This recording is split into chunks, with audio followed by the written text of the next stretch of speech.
Hi guys, எல்லாருக்கும் வணக்கம் guys. இந்த வீடியோவில் நம்ம என்ன பார்க்க போகிறோன்னா, என்னடா இப்படி அடிக்கிறீங்க சவுத் ஆப்பிரிக்கா அணி உண்மையாக பாவம் தான்.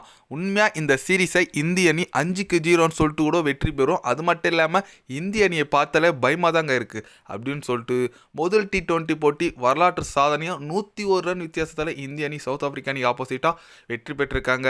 அதுவும் 74 ரனுக்கெல்லாம் ஆல் அவுட்டு. அது தோல்வி குறித்து நம்ம முன்னாள் பாகிஸ்தான் அணி கேப்டன் சொல்லாங்க, அதிரடி வீரர்னு சொல்லலாம். அஃப்ரிடி பார்த்தீங்கன்னா அதிரடியாக இந்திய அணி வெற்றி குறித்து சவுத் ஆப்பிரிக்கா தோல்வி குறித்து பத்திரிகை சந்திப்பில் பேசியிருக்காரு. அவர் என்ன பேசினார், ஏது பேசினார் சொல்லிட்டு வீடியோவில் டீட்டெயில்டாக பார்க்கலாம். அதுக்கு முன்னே நீங்கள் நம்ம சேனலுக்கு புதுசாக வந்திருந்தீங்கன்னா ஒரே ஒரு சப்ஸ்கிரைப் மட்டும் பண்ணிட்டு வாங்க, வீடியோக்குள்ளே போகலாம். ஆமாங்க, அஃப்ரிடி அவர் என்ன சொன்னார்னு கேட்டிங்கன்னா, உண்மையாக சவுத் ஆப்பிரிக்கா அணி பார்த்தா எனக்கு பாவமாக தாங்க இருக்குது. அவங்க T20 இந்தியாவை வீழ்த்தோன்னா அந்த அளவுக்கு ஈஸி கிடையாது. என்னதான் ரோஹித் சர்மா, விராட் கோலி இல்லாமல் இந்திய அணி இந்த அளவுக்கு இருக்கிறது எனக்கு ரொம்ப பார்க்க மகிழ்ச்சியாக இருக்குங்க. T20 வேர்ல்டு கப் மறக்க வேணாம், இந்தியாவில் தான் நடக்க போகுது. அது மட்டும் இல்லாமல் ஹர்திக் பாண்டியா அவரோட ஆல்ரவுண்டிங்னால தான் இந்திய அணிக்கு ஒரு முதுகலமாக இருக்காங்க நான் பார்க்குறேன். அவரோட பேட்டிங் போலிங் ரொம்ப அற்புதமாக இருக்குங்க ரீசெண்ட் டைமில். உண்மையாக அவர் வேர்ல்டு கப்பில் ஒரு முக்கிய வீரராக வருவார்.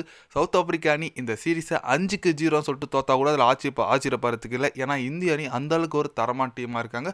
அவங்களுக்கு என்னோட வாழ்த்துக்கள் நான் தெரிவிச்சுக்கிறேன். சவுத் ஆப்பிரிக்கா அணி சில பல பேட்டிங்கில் சேஞ்சஸ் பண்ண வேணா ஒரு வாய்ப்பு இருக்குது இந்தியாவை ஒரு போட்டியாச்சு ஜெயிக்கிறதுக்கு அப்படின்னு சொல்லிட்டு நம்ம ரிக்கி பாண்டிங் பார்த்தீங்கன்னா தலைவன் என்னங்க சவுத் ஆப்பிரிக்காவை தாக்கிட்டாரு.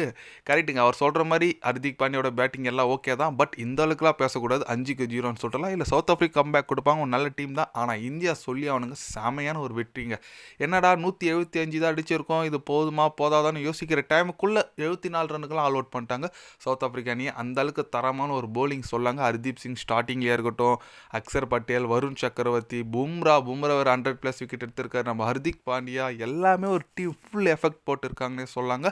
இது ஒரு இந்திய அணிக்கு ஒரு பெரிய வெற்றி. ஏன்னா T20 வேர்ல்டு கப் வேறு இந்தியாவில் நடக்க போதா, அதுக்கு முன்னே நம்ம டீமை செட் பண்ணணும், பிளேயிங் லெவல் செட் பண்ணணும் அப்படின்னு நம்ம யோசிச்சுட்டு இருக்கும்போது நல்ல ஒரு டீம் செட் ஆகிருக்குன்னு சொல்லாங்க. இது அப்படியே எடுத்துகிட்டு போகணும். இன்னும் சில பல சேஞ்சஸ் என்ன வரணுமான்னு பார்க்கணுங்க. ஏன்னா நிறைய ஃபார்ம் இல்லாத பிளேயர்லாம் விளையாடிட்டு இருக்காங்க. எஸ்பெஷலி கில்லு ஃபார்மில் இல்லை, சூரியகுமார் யாதவ் அவரும் ஃபார்மில் இல்லை. அடித்தா அபிஷேக் சர்மா இல்லை திலக் வர்மா, ஹர்திக் பாண்டியா இவங்களை நோக்கி தான் போயிட்டுருக்கு.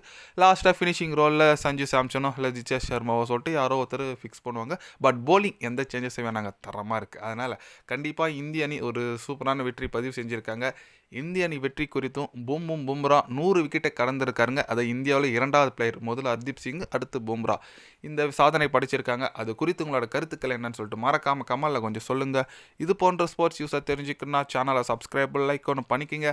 கண்டிப்பாக day by day channel update வரும். மறக்காமல் சப்ஸ்கிரைப் மட்டும் கொஞ்சம் பண்ணி வச்சுக்கோங்க. நன்றி, வணக்கம். மறக்காமல் இந்திய அணி வெற்றி குறித்து உங்களோட கருத்தை கொஞ்சம் கமெண்டில் கொஞ்சம் தட்டிட்டு போங்க. நன்றி, வணக்கம்.